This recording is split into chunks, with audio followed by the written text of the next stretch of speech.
You want to get to me, you've got to make my gatekeepers like you. Jeff Watson. Guys, you just opened up the floodgate. When you put a powerful lawyer that everybody looks up to on a podcast with a marketing and a systems genius, John Cochran. Investors all across the entire country, they're making massive mistakes right now, and they need a better playbook. Phil, not ignore. Every single thing that we deliver in this podcast, Stay in those strategies. Stay in those strategies. insider information only. Stay in those strategies. This is the Real Estate Investors Playbook. Step on the game. Give me the green light, 'cause I'm ready to go. Let's have a good time. Welcome back to the Real Estate Investing Playbook podcast, and I'm back with Mr. Jeff Watson. We've got some pain under the knee area. We've got a little bit of pain, but you know what? We're pushing through this. We're doing some pain management. We're doing some pain management. Pain management. Management despite the pain is what we're doing. While we're talking about pain, Jeff, we're actually going to be talking about what we're going to be offering on wholesale deals to where it's not going to be painful and you're going to be making a lot of money, and you know that you're not offering too much or too less or whatnot on these properties. So that's what we're going to talk about. That's exactly what we're going to talk about. And so many investors throughout the entire country, they get this wrong. And they get this wrong on what they should be offering. Or they don't know. Or they just don't know. They just flat out don't know. They just don't know what they should be offering on this. And if they don't know what they should be offering onto a property, guess what they do? They don't make the offer. Or they get it wrong. Or they get it wrong, and then they don't get the deal. So we kind of want to go through this and share with you a very, very easy strategy to do this with. And I'm going to give you two different versions of what you should be offering on your wholesale deals. So it is true that you have a formula or you have a system, Mr. King of Systems. It is true that you have a system to how to calculate an offer for a wholesale deal. I do, and I have it in two different ways. And the first way that I'd like to talk about is if you've got an after repair value, okay, you know, once this property is already fixed up, what is it going to be worth? And it is under the price point of about $250,000, okay? So $250,000 and below. What I do, Jeff, is I take the after repair value. So I will find that after repair value. I will look on Zillow. I will look onto the MLS. I will look on, you know, maybe you even have to get a BPO. Yeah, I'm going to go time out right here. Already? Yep. How are we timing out already? Time it out already. All right. Because what do you mean by after repaired value? If I was going to go out, it's market value. It's what somebody would pay retail for a property. So if I was going to go out and buy a property today, fix this thing up, make it to where it's, you know, it's sellable at the top of the market, that is after repair value. So you're talking about putting the house in a condition that would be appealing for the average typical buyer in that neighborhood.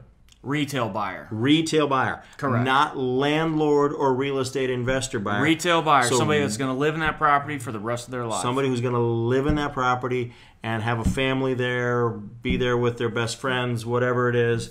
Okay, got it.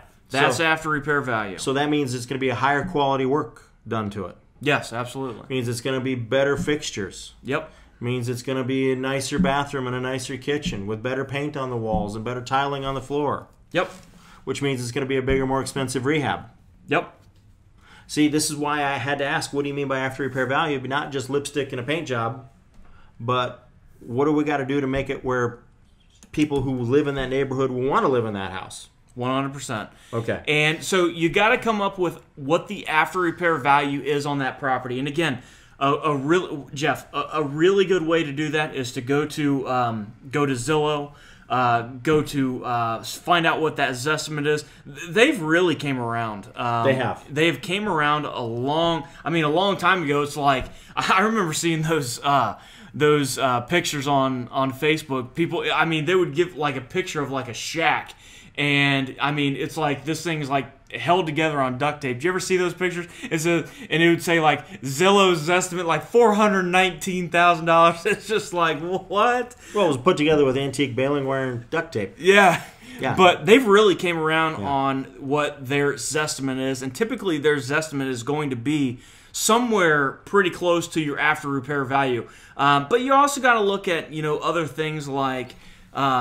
You wouldn't trust Zestimate alone, would you? No, absolutely not.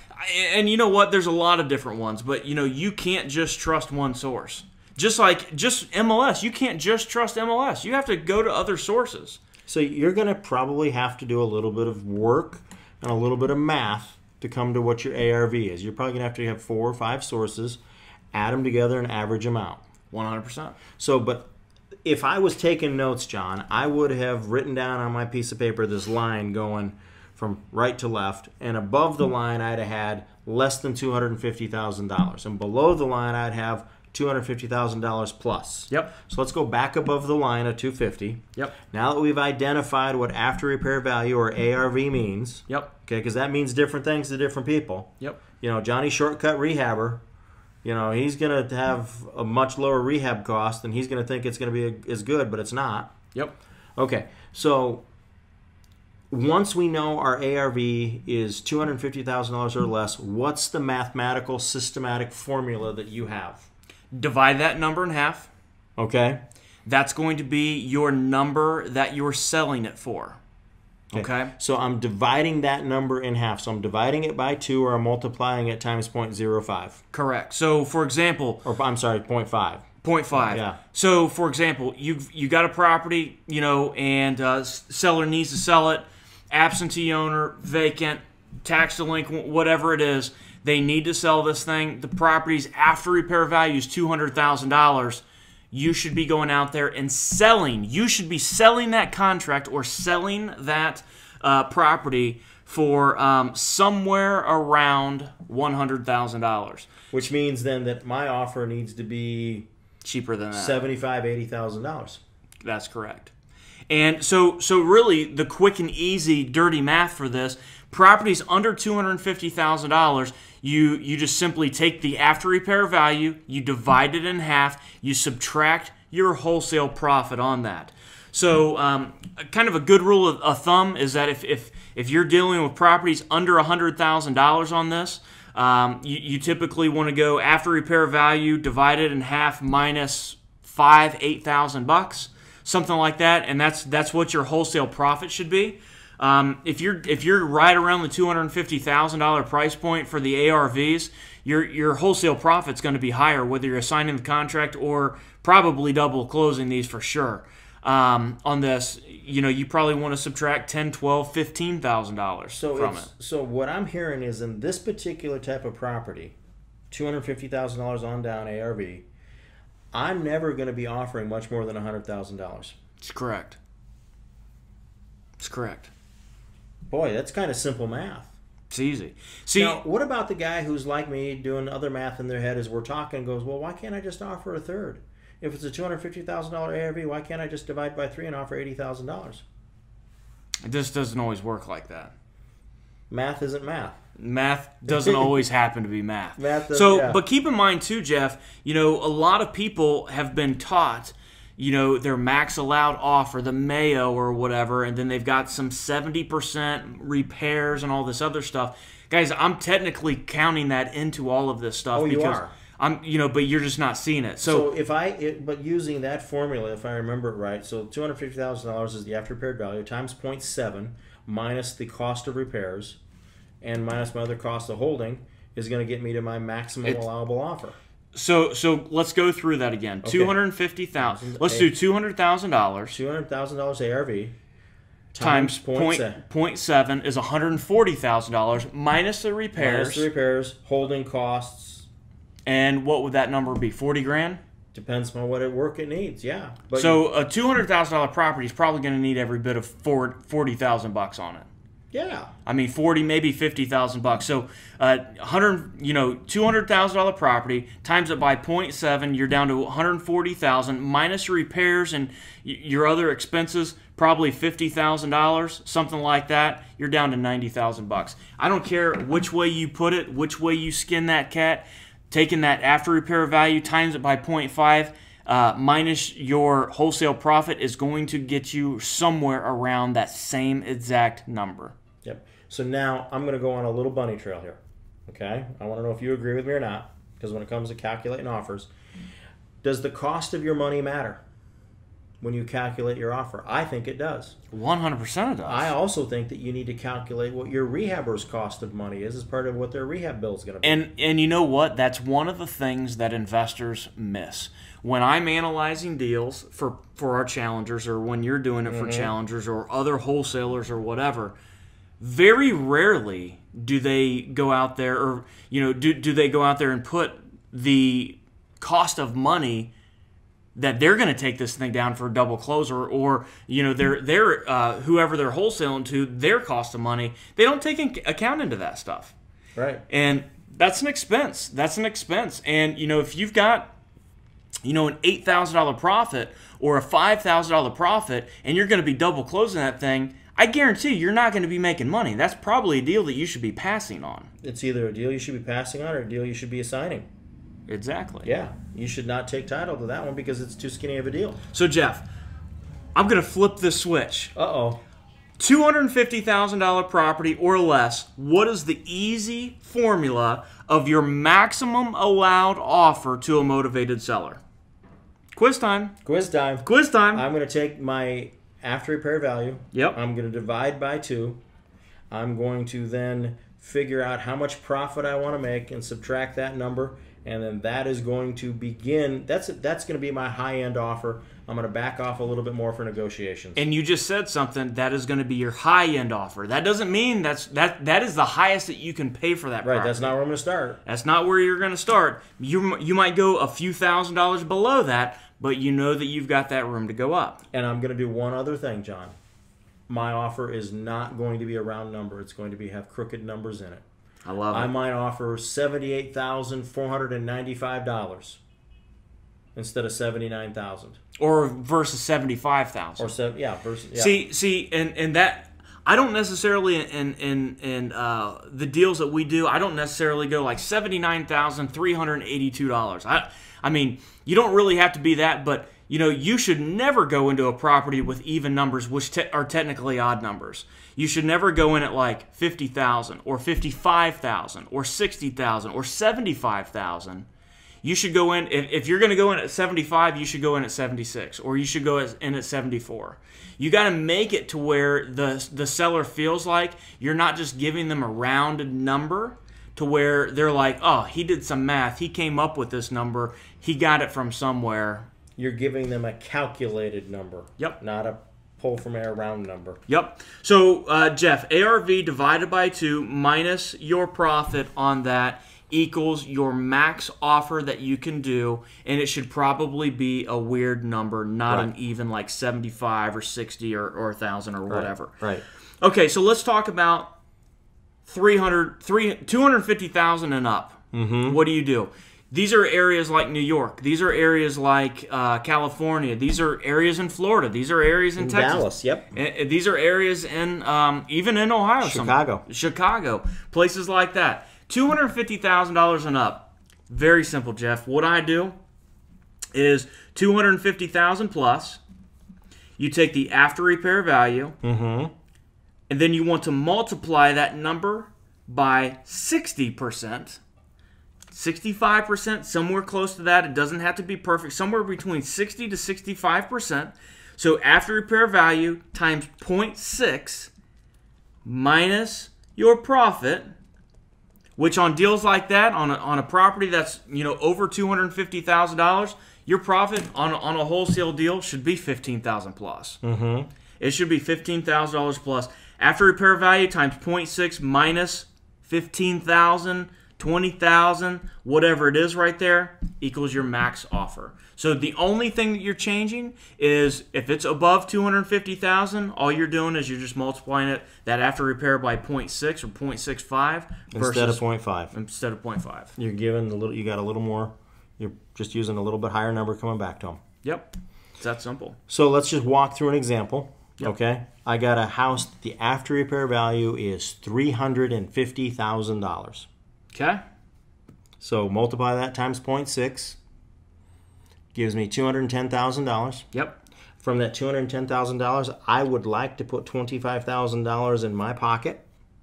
So I'm going to subtract that off of there. So my maximum allowable offer is $185,000. So my initial offer is probably going to be $177,435. Yep. See, and the thing of it is, too, guys, what you really need to understand with this is that the next thing going through your head is there's not deals out there like that. There's not deals out there where you can go out there and purchase these things at, below 50% of the after repair value. And if I go back and tell you every single deal that we've done, we're buying a package of 8 deals this upcoming week, and we are going to be buying those, I think, somewhere in the 20% of the after repair value of these things. Many, many deals that we buy into the 30%. Many deals that we buy. So I would challenge you guys, if you don't feel like there's deals out there at 50% or below, what the after repair value, what pond are you fishing in? What pond are you fishing in? Well, you see, John, this is the thing. And please, folks, when I say this, don't get mad at me. But there are way too many wholesalers that just fall into this monkey see, monkey do. Yeah. And they just copycat what other people are doing and thinking that they're going to get the same or better result. And the reality is they're going to get a same or worse result. And they're doing the wrong things, sending the wrong message to the wrong audience, and therefore they're not getting the right response. And they got to start fishing in ponds where nobody else is fishing. And we talked about that in the previous podcast.